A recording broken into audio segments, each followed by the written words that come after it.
alternative citoyenne on a defar Sénégal Arona Coumba Ndoffène Diouf fait sa déclaration de candidature à l'élection présidentielle de 2024 daal di teewlu nga xam noonu lay wax li nga xam ne mooy le peuple Sénégal jëm ci li nga xam ne mooy candidature ci élection présidentielle de 2024 bu 221 à Champ des Leaders.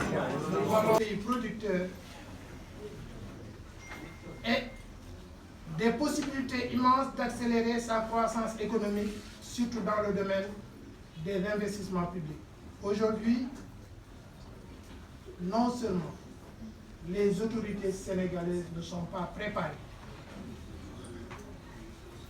à cet enjeu économique majeur, mais pire encore, la mise en place du cadre de gestion des revenus pétroliers et gaziers du pays est toujours dans le tâtonnement ou en cours. Alors que les premiers barils sortiront du fond de l'océan dans quelques mois. Je voudrais ici alerter mes compatriotes sénégalaises et sénégalais et l'opinion internationale sur les manquements et l'inaptitude du gouvernement du président Macky Sall constatés dans les divers aspects des cadres réglementaires et institutionnels pour une bonne prise en charge de la gouvernance de nos ressources pétrolières et gazières.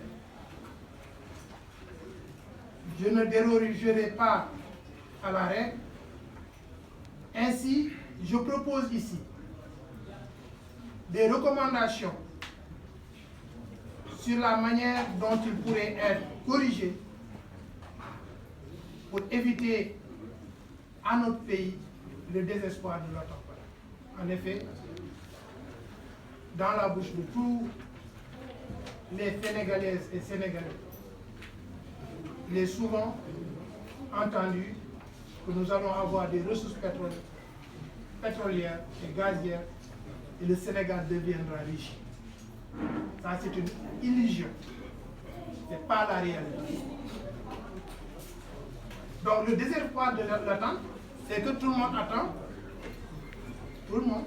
attend les recettes et tout le monde se prépare par rapport à son projet. Chaque individu, chaque Sénégalais se prépare par rapport à son projet individuel ou collectif concerné et très préoccupé par la gouvernance des hydrocarbures sénégalais par le président Macky Sall, chef de l'État jusqu'en février 2024, qui marque la fin de son deuxième et dernier mandat au Sénégal. Je suis préoccupé et concerné sur les trois aspects suivants. D'abord, le niveau très inquiétant de l'endettement du Sénégal, ce qui est la cause et la raison de la cherté exacerbée de la vie que nous vivons ici au Sénégal. Cette situation est sans précédent au Sénégal. Le niveau auquel nous sommes en termes d'inflation est sans précédent au Sénégal depuis l'indépendance. On a dit ça. Le montant du budget de la dette était de 9 milliards 478 milliards,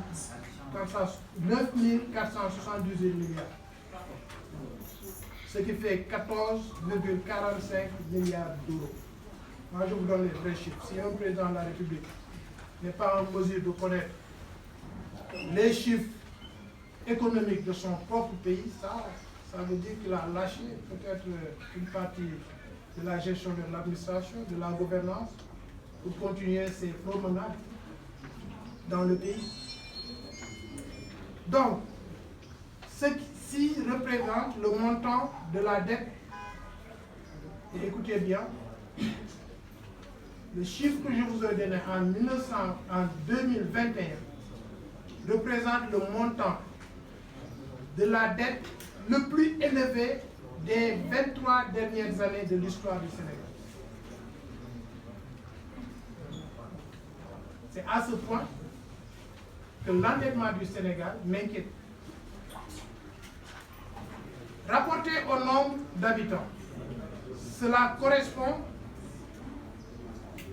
à un endettement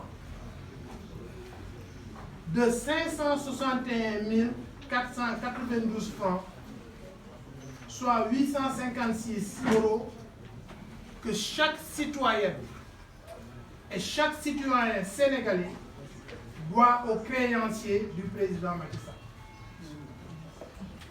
Vous tous, vos enfants, vos parents, vos amis, chacun de nous, Sénégalaises et Sénégalais, doit aujourd'hui 561 492 rapportés à l'année 2021.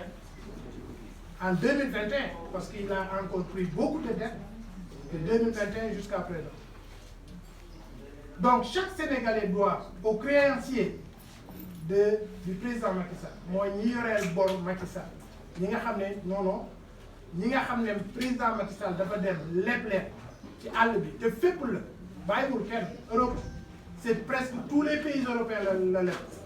Nous avons les chiffres, nous avons la liste de tous les créanciers du président Macky Sall. Fu nekk ci àdduna bi fu yëngu mu leb.